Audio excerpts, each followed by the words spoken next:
خواتین حضرات، ایک معلم کو ہم نے خاص طور پہ آج مدعو کیا ہے.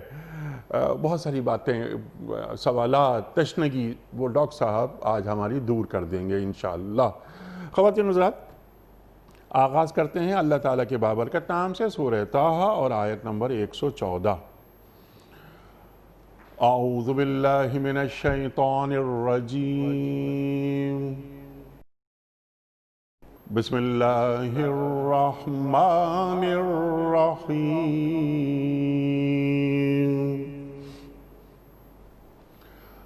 فتعالى اللہ الملك الحق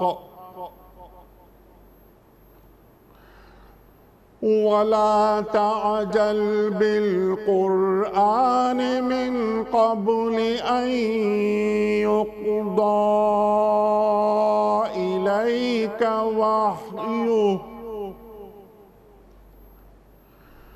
وقل رب زدني علما وقل رب زدني علما. صدق اللہ العظیم. پس بالا و برتر ہے اللہ، بادشاہ حقیقی. اور دیکھیے، قرآن پڑھنے میں جلدی نہ کیا کیجیے جب تک کہ آپ کی طرف اس کی وحی تکمیل کو نہ پہنچ جائے، اور دعا کیجئے کہ اے پروردگار مجھے مزید علم عطا فرما. صدق اللہ العظیم. خواتین حضرات، محترم ڈاکٹر حبیب الرحمن عاصم صاحب کی خدمت میں، اس سے پہلے کہ ہم آج کے پروگرام کے حوالے سے پہلا سوال رکھیں، کل کے پوچھے گئے سوال کا درست جواب اور آج کا سوال آپ کی خدمت میں. کل کا سوال یہ تھا کہ سرکار دو عالم صلی اللہ علیہ وآلہ وسلم کی والدہ ماجدہ کا انتقال کس مقام پر ہوا؟ درست جواب ابوا. آج کا سوال نوٹ فرما لیجئے. حضرت ابراہیم علیہ السلام کو آگ میں ڈالنے کا ذکر قرآن کریم کی کس صورت میں آیا ہے؟ سورہ انبیاء میں یا سورہ ملک میں یا سورہ قیامہ میں؟ جو درست جواب آپ سمجھتے ہوں روانہ فرمائیے. ہمارے فون نمبرز ہیں 0092213452709.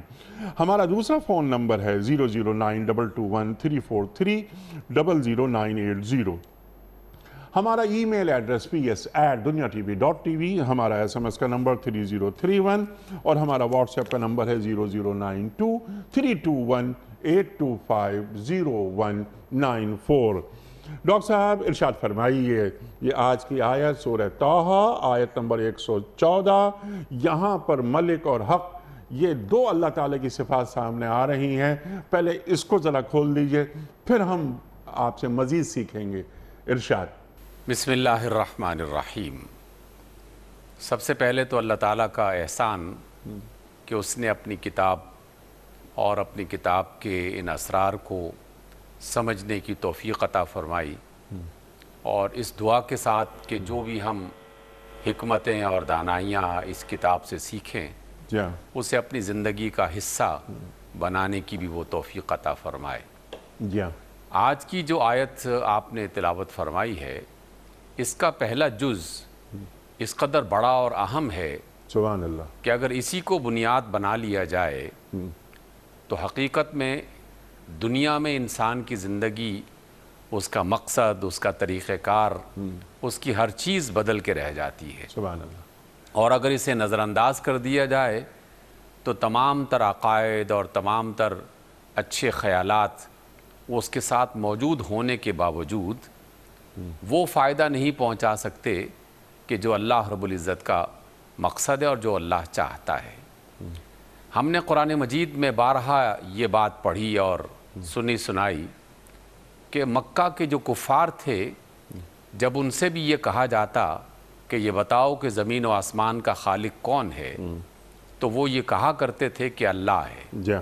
گویا کہ اللہ کا تصور خالق ہونے کے ناطے سے کہ یہ کائنات اس نے بنائی ہے اور وہ اس کا خالق ہے، پہلے سے موجود تھا، اور صدیوں سے تمام انبیاء کسی نہ کسی طریقے سے لوگوں تک یہ پیغام پہنچاتے رہے، اور اس کا یہ والا جز وہ ایک بڑی اکثریت کے ذہنوں میں موجود تھا. لیکن ہمیشہ خرابی کی بنیاد یہ پڑی کہ خالق ہونے کے باوجود دنیا میں شیطان نے انسانوں کے ذہن میں یہ بات ڈال دی کہ وہ خالق ہے اور ہو بھی سکتا ہے، لیکن دنیا کا نظام تم اپنی مرضی سے چلاؤ اور دنیا میں زندگی تم اپنی مرضی سے گزارو۔ جبکہ اس آیت کا پہلا جز ہی ہمیں ایک متعین راستہ بتا دیتا ہے اور قبلہ واضح کر دیتا ہے کہ وہ اللہ کی جسے تم اللہ سمجھتے ہو وہ بڑی شان والا ہے، فتعالی، وہ انتہائی بلند و برتر، بزرگ، بڑی شان والا اور عالی شان ہے۔ اس کی عظمتوں کا، اس کی شان کا اور اس کے مرتبوں کا کوئی اندازہ نہیں لگایا جا سکتا۔ اس وجہ سے نہیں لگایا جا سکتا کہ اس کی کائناتوں کا اگر ہم اندازہ نہیں لگا سکتے تو خود ان کائناتوں کے خالق اس کے بارے میں کیا بات کہی جا سکتی ہے۔ البتہ بس یہ بات بٹھا لی جائے کہ جب بھی کوئی پیغام اللہ کی طرف سے آئے تو اس پیغام کو ہلکا مت سمجھو، سبحان اللہ، کیونکہ وہ پیغام ایک انتہائی عظیم الشان اور بہت بڑی شان والے رب کی طرف سے اور ہستی کی طرف سے آیا ہے۔ اس لیے ایک ایک ذرہ اس کی عظمتوں کا گواہ ہے اور ایک ایک چیز اس بات کی حقیقت کو بیان کرتی ہے کہ وہ اللہ کس قدر عظیم الشان ہے۔ جب اس قدر عظیم الشان ہے تو اس کی شان کا اعتبار کرتے ہوئے ایک اور بات اپنے ذہن میں بٹھا لی جائے کہ وہ محض خود سے ایک شان والا نہیں ہے، بلکہ ان کائناتوں کو چلانے والا، اس کا نظام بنانے والا، اس کی تقدیر متعین کرنے والا، اس کا تمام انتظام اور انصرام کرنے والا وہ اللہ ہی ہے۔ اس اعتبار سے وہ الملک ہے، اور جب الملک کہا جاتا ہے تو بادشاہ کا، سلطان کا، حکمران کا تصور آتا ہے، کیونکہ قرآن مجید میں اور عربی اور دیگر بہت ساری زبانوں میں جب بادشاہ کا ذکر کیا جائے تو اس سے مراد کوئی ایک خاص طرز حکومت اختیار کرنے والا فرد یا اتھارٹی نہیں ہے، بلکہ کسی بھی سلطان کو، حکمران کو بادشاہ کے لفظ کے ساتھ جو ہے وہ موسوم کیا جا سکتا ہے اور کیا جاتا ہے۔ جب ہم یہ کہیں کہ وہ بادشاہ ہیں تو مراد یہ لی جاتی ہے کہ وہ حکمران ہیں، اور جیسے ہی حکمران کا تصور ہمارے ذہنوں میں آتا ہے تو پھر یہ بات نہ جانے کیوں اوجھل ہو جاتی ہے کہ ہم ایک طرف اسے حکمران مانتے ہیں اور دوسری طرف اس کا حکم ماننے سے انکار کر دیتے ہیں، اور یہ تصور کرنے لگتے ہیں کہ وہ اللہ شاید عرش پر براجمان ہے اور جلوہ افروز ہے، لیکن دنیا کا نظام اور دنیا میں زندگی گزارنے کا طریقہ یہ ہم خود ایجاد کریں گے، خود بنائیں گے اور اپنی مرضی کے مطابق اپنی زندگی کو بسر کرنے کی کوشش کریں گے۔ جبکہ اللہ رب العزت کی طرف سے یہ واضح پیغام دیا جا رہا ہے کہ وہ بڑی شان والا اللہ جو ہے وہی حق بادشاہ ہے، وہی حقیقی بادشاہ ہے، وہی اصل بادشاہ ہے، اور جس کی بادشاہت کبھی ختم نہیں ہونے والی، جسے اپنی حکمرانی قائم کرنے کے لیے نہ کسی کی حمایت کی ضرورت ہے، نہ کسی کی ووٹوں کی ضرورت ہے، نہ کسی کی مدد اور طرفداری کی ضرورت ہے۔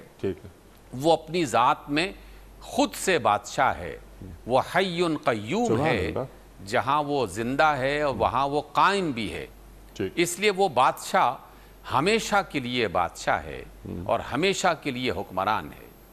جب یہ بات ہمارے ذہنوں میں واضح ہو جائے گی تو پھر ہم اپنی زندگی کے ہر فیصلے کو اس بادشاہ کی مرضی کے مطابق کرنے کی کوشش کریں گے۔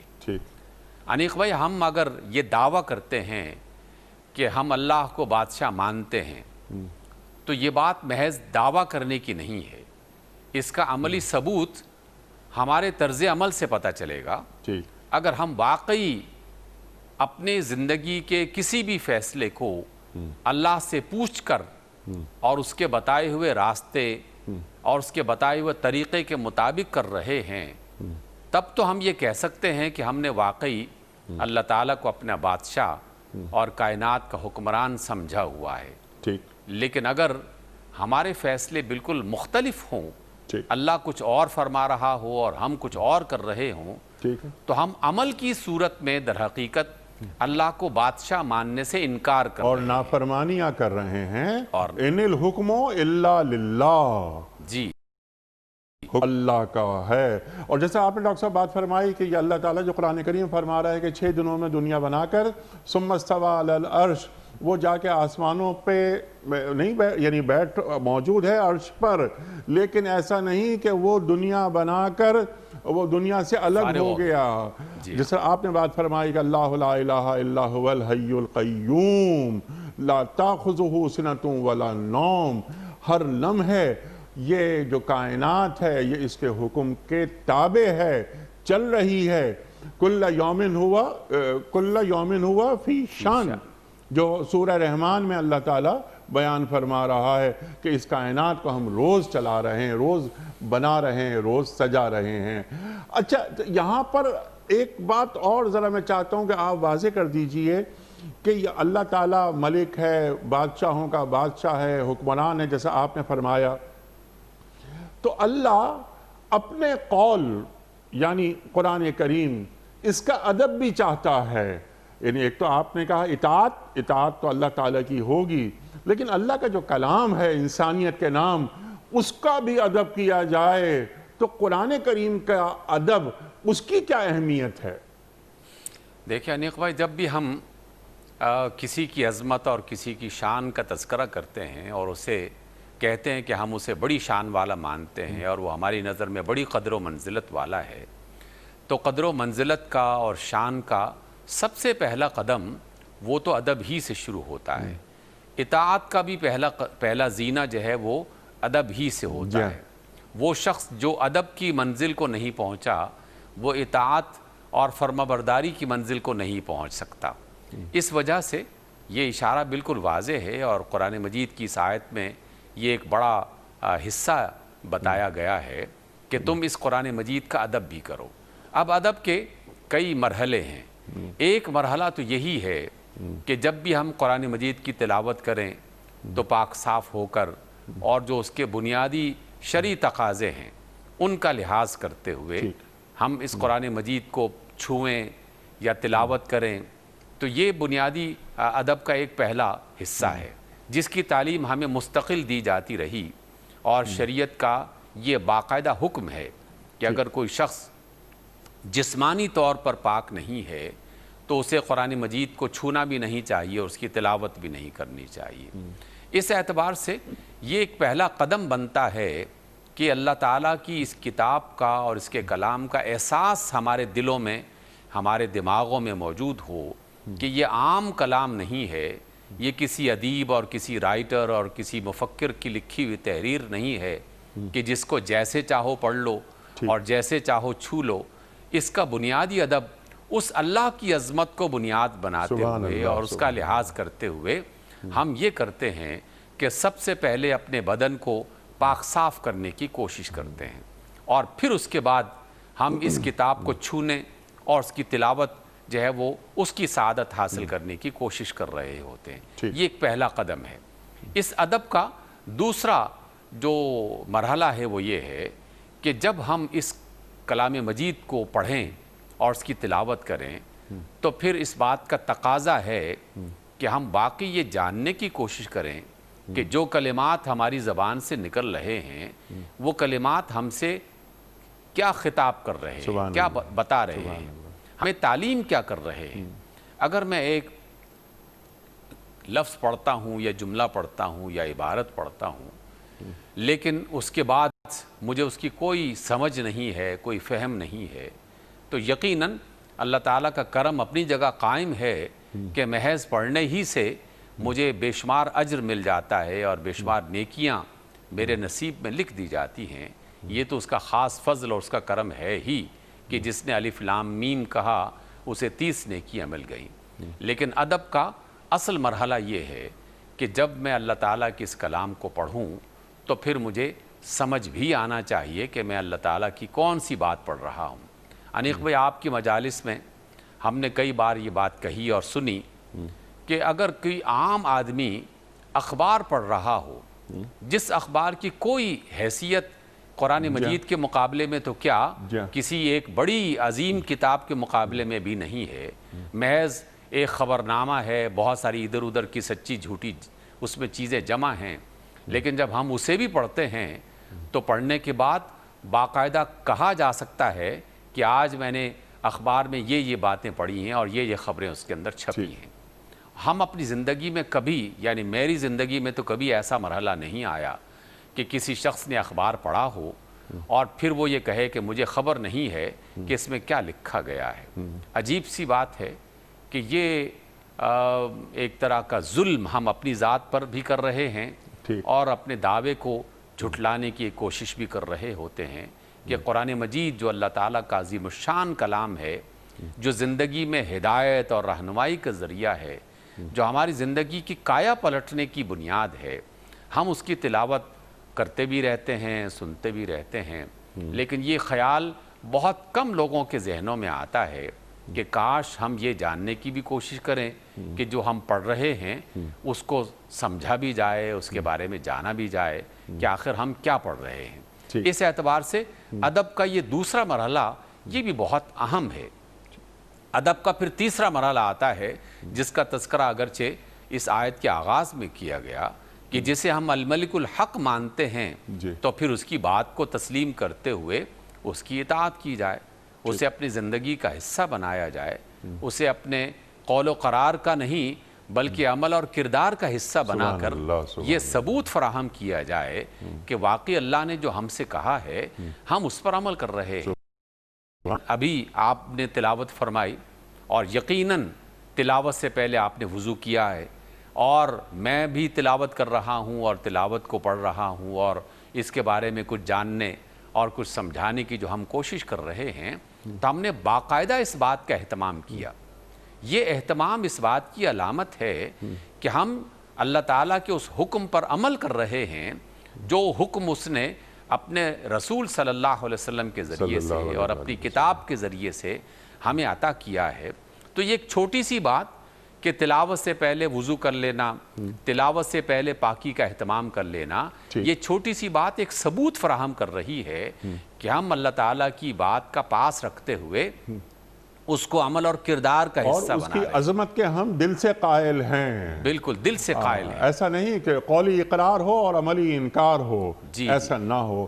ڈاکٹر یہ بہت بڑا موضوع ہے اور یہ حق کی بات ہو رہی ہے، دین کو بھی قرآن کریم حق بتا رہا ہے، لیکن کسی اور، یعنی هو الذی ارسل رسولہ بالہدی والدین الحق، تو وہاں بھی بہت ساری باتیں سامنے آتی ہیں، لیکن اگر ہم اس میں رہے تو ہم بہت ساری جو آگے کی چیزیں ہیں اس میں رہ جائیں گے۔ تو میری گزارش صرف یہ ہے کہ جو اگلا حصہ ہے سرکار دو عالم صلی اللہ علیہ وآلہ وسلم سے اللہ تعالیٰ جو ارشاد فرما رہا ہے کہ یہ عجلت نہ کریں آپ وحی کو یاد کرنے میں جب تک کہ وحی کی تکمیل نہ ہو جائے۔ اللہ تعالیٰ قرآن کریم میں جو اور فرماتا ہے کہ لا تحرک بہ لسانک لتعجل بہ، اللہ اکبر، انا علینا جمعہ و قرآنہ، یعنی ہم ہی آپ کو یہ ہم نازل کر رہے ہیں اور ہم ہی آپ کو یاد کروانا یہ ہمارا یہ کام ہے۔ ثم انا علینا بیانہ، اور قرآن کریم کی بہت ساری آیات وہ آپ ہم سے زیادہ ظاہر ہے، آپ استاد ہیں ہمارے، سب جانتے ہیں۔ یہ فرمائیے آپ کے سرکار دو عالم صلی اللہ علیہ وآلہ وسلم جب یہ قرآن کریم جو وحی آ رہی ہے اور آپ جلدی اسے یاد کرنے کی کوشش کرتے تھے، اس کا پس منظر کیا ہے؟ جیسے میں نے عرض کیا تھا کہ آسمانی کمک کا آپ کو انتظار رہتا تھا کہ یہ کمک ملے اور میں ان مشرکین سے بات کروں۔ انیق بھائی، جب ہم رسول اللہ صلی اللہ علیہ وسلم کا تذکرہ پڑھتے ہیں سیرت کی کتابوں میں اور قرآن مجید کی آیات کی روشنی میں، تو ایک بنیادی نقطہ سمجھ میں آتا ہے کہ اللہ نے اپنے نبی صلی اللہ علیہ وسلم کو یہ بات سمجھا دی تھی اور دل میں بھی موجود تھی، اور گزشتہ 40 برس کی اللہ تعالیٰ کی طرف سے اپنی قدرت کاملہ کے اعتبار سے آپ کی تربیت کی بنیاد پر یہ حصہ بن چکی تھی آپ کی ذات کا، کہ جب پہلی وحی آئی تو یہ احساس واضح طور پر اور باکمال انداز میں آپ کے دل و دماغ میں سما چکا تھا کہ ایک بہت بڑی امانت اور ایک بہت بڑا کام اور ایک بہت بڑی ذمہ داری ان کے کاندھوں پہ ڈالی جا رہی ہے، اور یہ امانت ہے اللہ کے پیغام کو اللہ کے بندوں تک پہنچانا۔ اس امانت کو پہنچانے کے لیے ہمیشہ آپ کے دل و دماغ میں یہ فکر لاحق رہتی تھی کہ کوئی ایک لفظ اور کوئی ایسی بات نہ رہے کہ جو اللہ کی طرف سے آئی ہو اور وہ آپ کے دل سے نکل جائے یا آپ کے ذہن سے نکل جائے۔ ایک تو اس بشری تقاضے کی بنیاد پر آپ صلی اللہ علیہ وسلم اس کو دہرانا شروع کر دیتے تھے۔ دیکھیے اللہ تعالیٰ کی قدرت کاملہ اپنی جگہ پر، اللہ تعالیٰ کی طرف سے معجزات اپنی جگہ پر، لیکن اللہ نے اپنے علم کو ایک انسان کے طور پر ہمارے سامنے پیش کر کے ہمیں یہ باور کروایا ہے کہ تمہیں جب رسول اللہ صلی اللہ علیہ وسلم کی اطاعت میں اور آپ کے نقش قدم پہ چلنے کی بات کہی جا رہی ہے تو ہر وہ کام کرو جو رسول اللہ صلی اللہ علیہ وسلم نے بھی کیا ہے۔ اس اعتبار سے اللہ کے رسول کے ذہن میں تو یہ بات رہا کرتی تھی کہ جو بات امانت کے طور پر ایک ایک لفظ کی صورت میں آپ کے سپرد کی جا رہی ہے تو اس میں سے کوئی ایک لفظ بھی کہیں بھول نہ جائے، کہیں نسیان کا شکار نہ ہو جائیں۔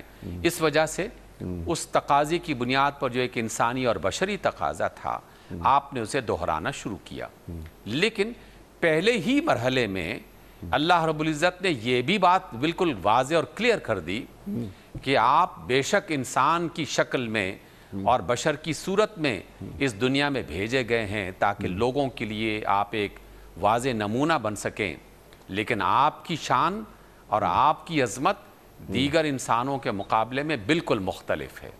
ایسا نہیں ہے کہ آپ کو بھی ایک ایک لفظ کئی بار دہرانا پڑے گا، بار بار یاد کرنا پڑے گا، اور اس میں پھر کچھ بھول جائیں گے، کچھ یاد رہے گا، کچھ اس میں خلط ملط ہو جائے گا۔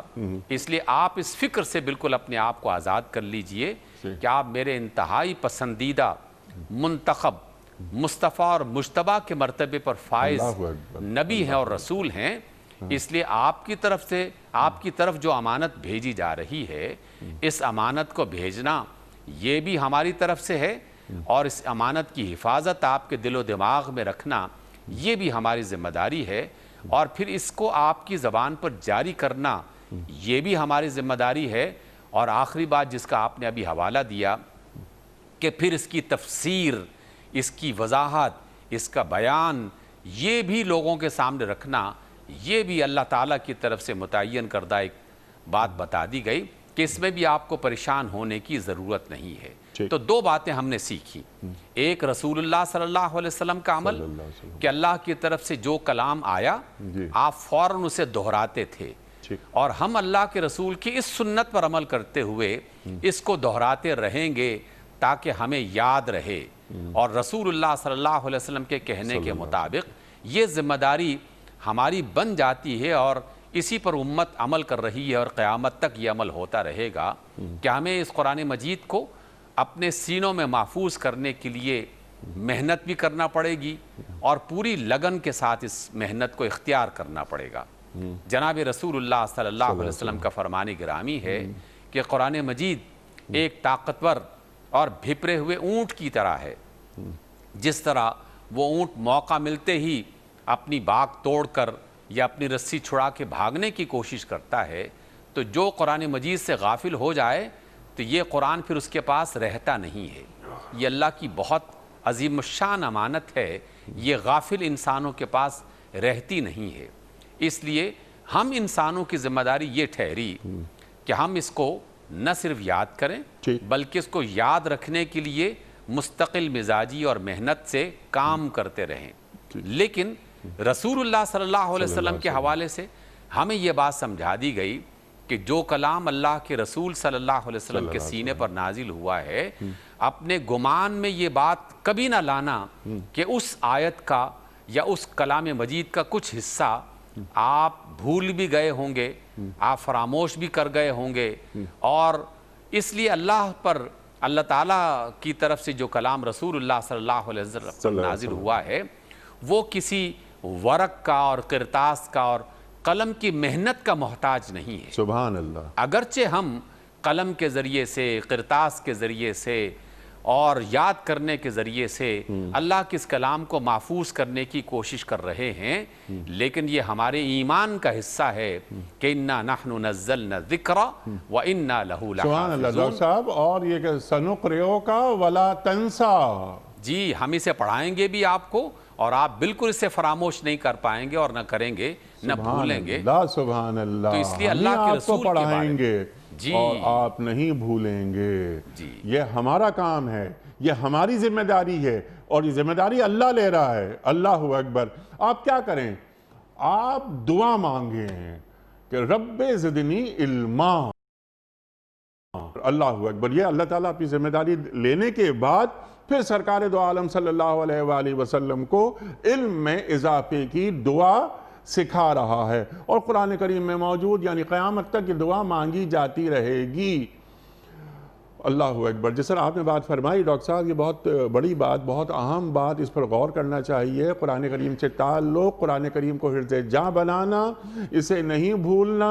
سرکار دو عالم صلی اللہ علیہ وآلہ وسلم فرما رہے ہیں، اور قرآن کریم کی آیت کہ یا رب ان قوم اتخذوا ھذا القرآن مہجورا، اے میرے رب، میری قوم نے اس قرآن کو چھوڑ دیا تھا۔ اللہ اکبر، اللہ اکبر۔ بہت یہ ہماری گفتگو پھیل جائے گی۔ یہ رب زدنی علما پہ میں آپ سے سیکھنا چاہ رہا ہوں کہ علم کسے کہتے ہیں، جو یہاں اللہ دعا سکھا رہا ہے۔ علم میں اور العلم میں کیا فرق ہے؟ اللہ کے رسول فرماتے ہیں صلی اللہ علیہ وآلہ وسلم کہ العلم مخافت اللہ، علم خدا خوفی کا نام ہے۔ تو کیا جس علم میں خدا خوفی نہیں ہوتی وہ سب کچھ ہوتا ہے مگر علم نہیں ہوتا؟ ڈاکٹر صاحب۔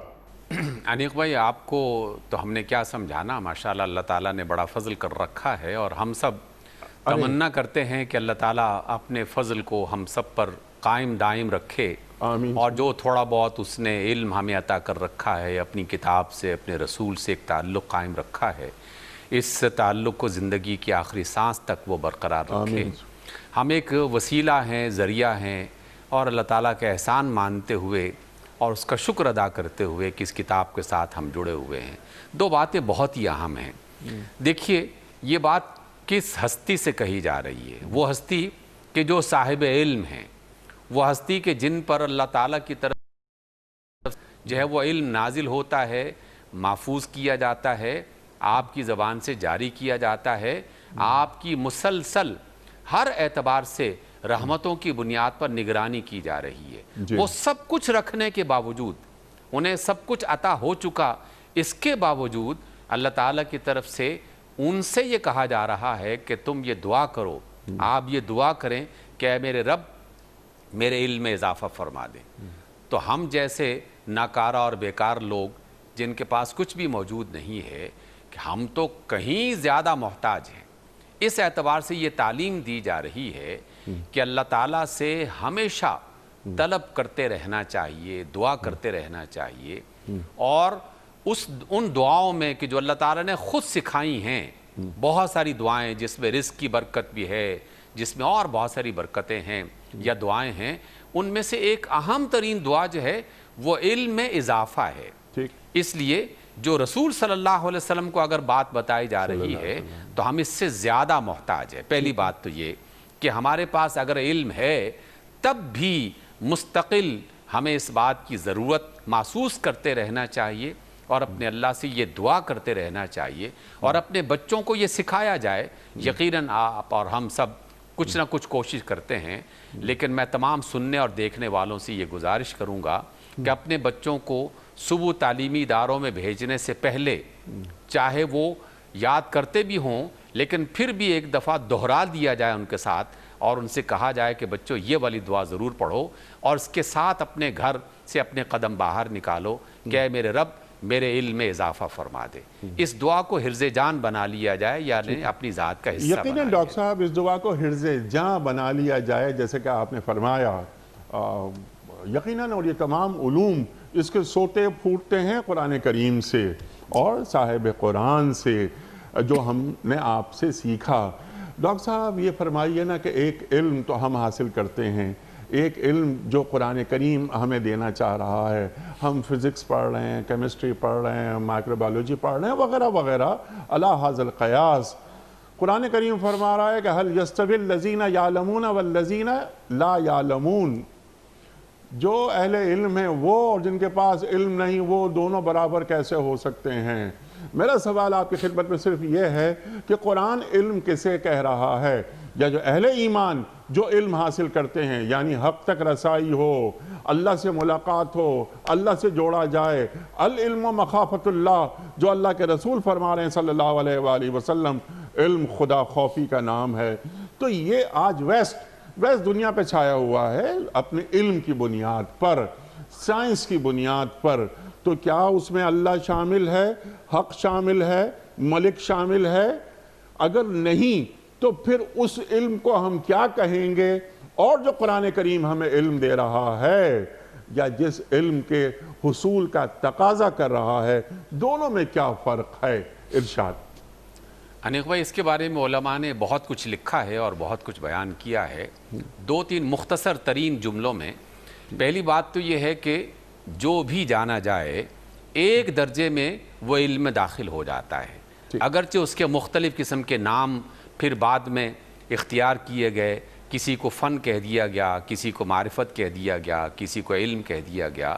علم اپنے لفظ کے اعتبار سے جاننے کو کہا جاتا ہے، لیکن جس طرح ہر چیز کے درجات ہیں اور اس کے مرتبے ہیں، ایک پہلا مرحلہ اور ایک باکمال جو مرحلہ اس کا ہوتا ہے، جس بات کی طرف آپ اشارہ فرما رہے ہیں اور جس کو اللہ تعالیٰ نے بار بار سمجھایا ہے کہ اگر کسی شخص کے پاس دنیا بھر کی معلومات موجود ہیں، اس لیے میں ایسے معلومات کا لفظ استعمال کرتے ہوئے فنون کا لفظ معرفت کے طور پر استعمال کرتے ہوئے یہ کہنا چاہوں گا کہ دنیا بھر کی معلومات وہ رکھتا ہے، لیکن وہ بنیادی علم اس کے پاس موجود نہیں ہے، جس کی وجہ سے ایک بندے کا اپنے رب سے تعلق، ایک بندے کا اپنے رب سے تعارف، اب ایک بندے کا اپنے رب سے ایک جو رشتہ ہونا چاہیے وہ اگر واضح نہیں ہو رہا، جس کو خود قرآن مجید نے اور رسول اللہ صلی اللہ علیہ وسلم نے مخافت اللہ کے لفظ سے موسوم کیا ہے یا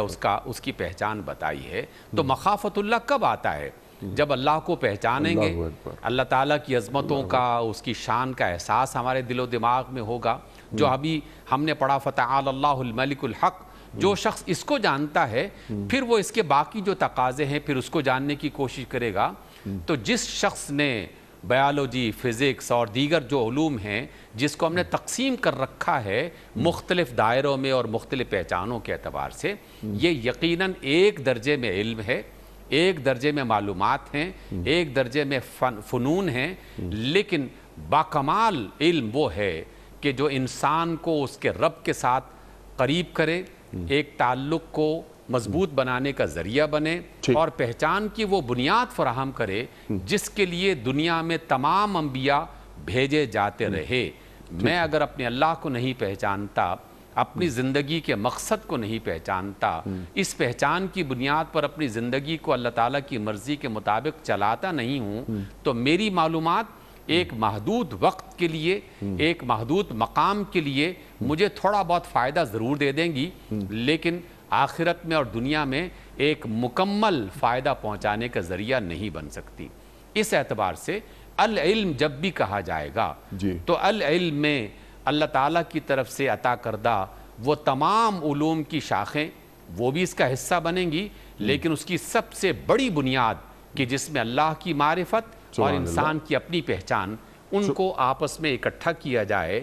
تو جس نے وہ جو آپ اور ہم اکثر یہ جملہ پڑھتے رہتے ہیں علماء کا اور بزرگوں کا اور نیک لوگوں کا اور رسول اللہ صلی اللہ علیہ وسلم کے فرامین سے اخذ کردہ یہ جملہ ہے کہ من عرف نفسہ فقد عرف ربہ، جس نے اپنے آپ کو پہچانا اس نے اپنے رب کو پہچانا۔ تو جس نے اپنے آپ کو نہیں پہچانا، اپنے رب کو نہیں پہچانا، وہ پتھروں کے بارے میں اگر پہچان بھی لے، پانیوں کے بارے میں اور گیسز کے بارے میں اگر جان بھی لے، تو یقیناً اس کا جاننا بہت کم ہے اور ادنا درجے کا ہے۔ سبحان اللہ، سبحان اللہ۔ اچھا ڈاکٹر صاحب، ایک تو یہ کہ قرآن کریم کی اس دعا کے تعلق سے آپ گفتگو فرما رہے ہیں رب زدنی علما، ہماری پوری زندگی اسی دعا پر مشتمل ہونی چاہیے، اور اس میں تگ و دو بس یہ ہوتی رہے کہ گہوارے سے لے کر قبر تک ہم علم حاصل کرتے رہیں۔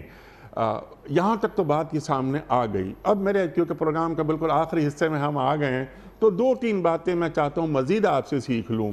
پہلی بات یہ ہے کہ ہم کیا کر رہے ہیں۔ جیسا ہم نے انٹرو میں بات کی تھی کہ ہم لمحہ موجود سے جوڑتے ہیں کہ قرآن کریم کی یہ آیت ہم سے تقاضے کیا کرتی ہے، قرآن کریم کو ہم سے مطلوب کیا ہے، ہمارے طریقے کیا ہیں۔ جو تعریف آپ نے کی علم کی، العلم کی، کیا امت مسلمہ میں، اور جس کا ایک حصہ ہمارا وطن عزیز پاکستان میں جس طرح کے معلمین ہیں اور جس طرح علم کو ہم فروغ دے رہے ہیں، جو گفتگو آپ نے فرمائی، کیا اس گفتگو سے یا دین کے تقاضوں سے ہمارے معلم تک واقف ہیں؟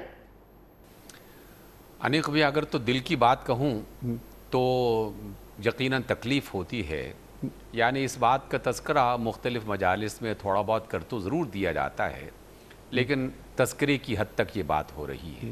میری بات کا ثبوت فراہم کرنے کے لیے میں اگر اس کی دلیل تلاش کروں تو بہت آسانی سے ہر ایک بندے کو سمجھ میں آ سکتی ہے کہ میرے پاس 100 روپے ہیں اور میں اپنے گھر کا نظام چلانے کے لیے اس کی تقسیم کرتا ہوں۔ اگر میں اس 100 روپے میں سے 2 روپے اس کام کے لیے مخصوص کرتا ہوں کہ میں نے خود اور اپنے بال بچوں کو علم سکھانا ہے، اور 98 روپے وہ گھر کے ساز و سامان اور اس کی دیگر چیزوں کے لیے صرف کر رہا ہوں، تو یہ خود بخود واضح کر دیتا ہے کہ علم کی میری ذہن میں اور میرے دل و دماغ میں کس قدر ویلیو ہے اور مجھے اس کے لیے کس قدر بھاگ دوڑ کرنا پڑ رہی ہے۔ یہ اگر 100 روپے میری زندگی سے نکل کر میرے ملک کا بجٹ اس کو دیکھ لیا جائے تو ہم واضح طور پر یہ ثبوت فراہم کر رہے ہیں کہ جس ملک کا بجٹ گزشتہ کئی برس سے، 1-2 برس سے نہیں، کئی دہائیوں سے 2% پورے ملک میں موجود علم کے تمام ادارے چلانے کے لیے، تمام وسائل اختیار کرنے کے لیے، تمام ذریعے اختیار کرنے کے لیے جب 2% خرچ کیا جا رہا ہے تو بس ایسا ہی ہے کہ 100 روپے میں سے 2 روپے ہم نے علم کے لیے مختص کر رکھے ہیں اور 98 روپے اس کی سڑکیں اور اس کی دیگر چیزوں کے لیے مختص کر رکھے ہیں۔ وہ نہیں ہوتے۔ ٹھیک ہے، یہ یعنی علم ہماری قومی ترجیحات میں شامل نہیں ہے۔ ڈاکٹر صاحب بالکل یہ بات بالکل درست ہے، لیکن میرا سوال یہ نہیں ہے۔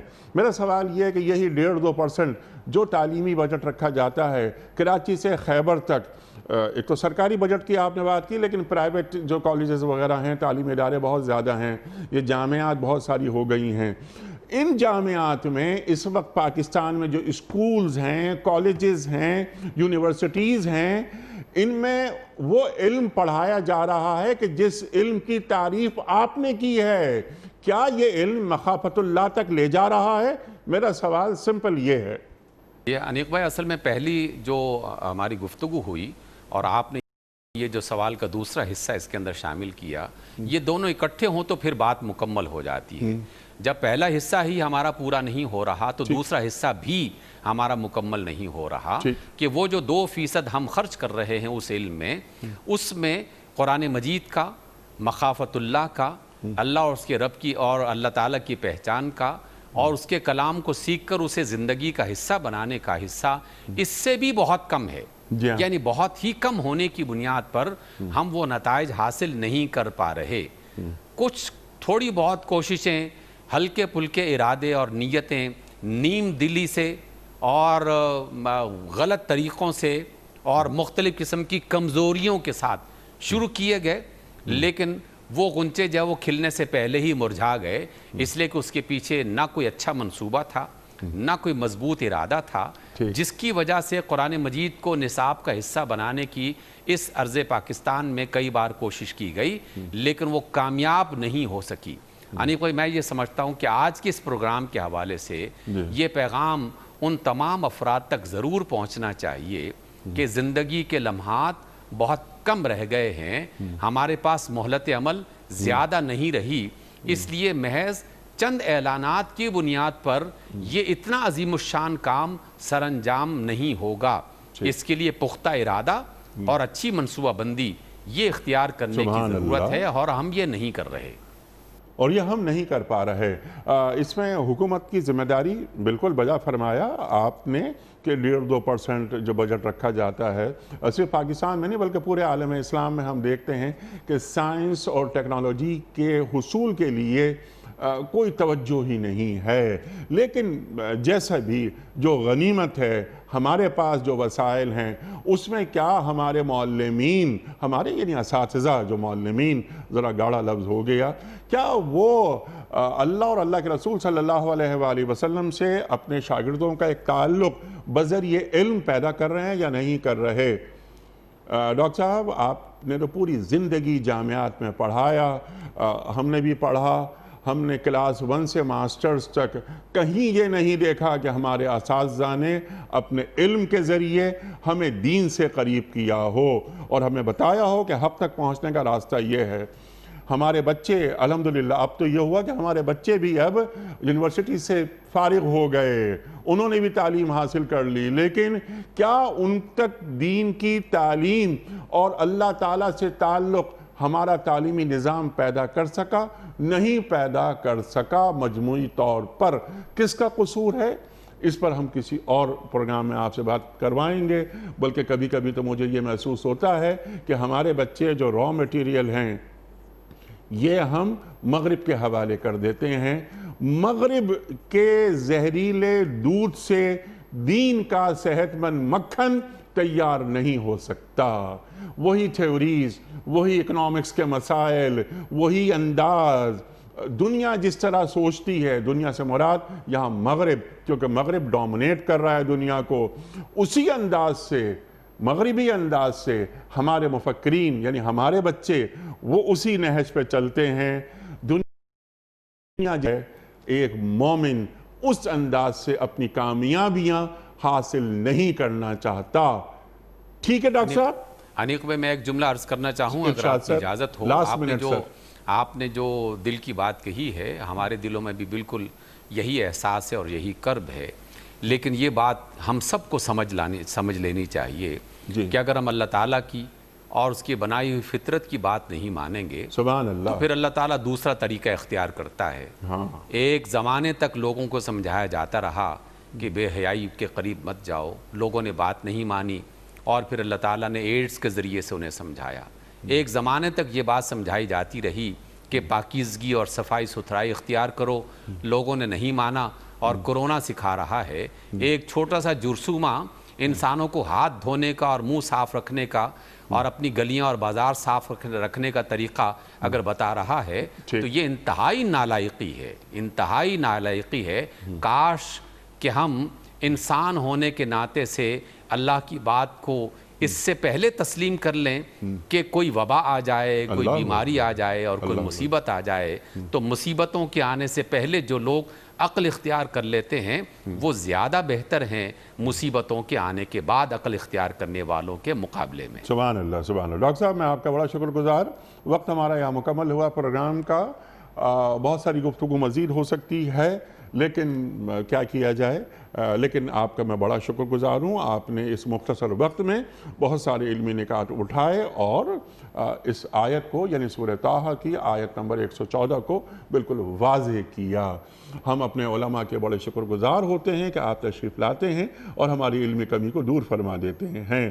قرآن کریم پر گفتگو ہوتی ہے، قیامت تک ہوتی رہے گی، معنی مفاہیم آتے رہیں گے سامنے، نئے نئے زمانے آتے رہیں گے، لیکن ذہن انسانی کی امامت قرآن کریم ہی کرتا رہے گا۔ یہ ہمارا ایمان ہے۔ خواتین و حضرات، کوئز کل کے پوچھے گئے سوال کا درست جواب، آج کا سوال قرآن اندازی، کراچی میں کوئی مہمان نہیں ہے تو یہ قرآن اندازی میرے ہی ہاتھوں سے ہوگی انشاءاللہ۔ کل کا سوال ہم نے یہ رکھا تھا آپ کی خدمت میں کہ سرکار دو عالم صلی اللہ علیہ وآلہ وسلم کی والدہ ماجدہ کا انتقال کس مقام پر ہوا؟ درست جواب ابوا۔ آج کا سوال نوٹ فرما لیجئے، حضرت ابراہیم علیہ السلام کو آگ میں ڈالنے کا ذکر قرآن کریم کی کس صورت میں آیا ہے؟ سورہ انبیاء میں یا سورہ ملک میں یا سورہ قیامہ میں؟ جو درست جواب آپ سمجھتے ہوں روانہ فرمائیے۔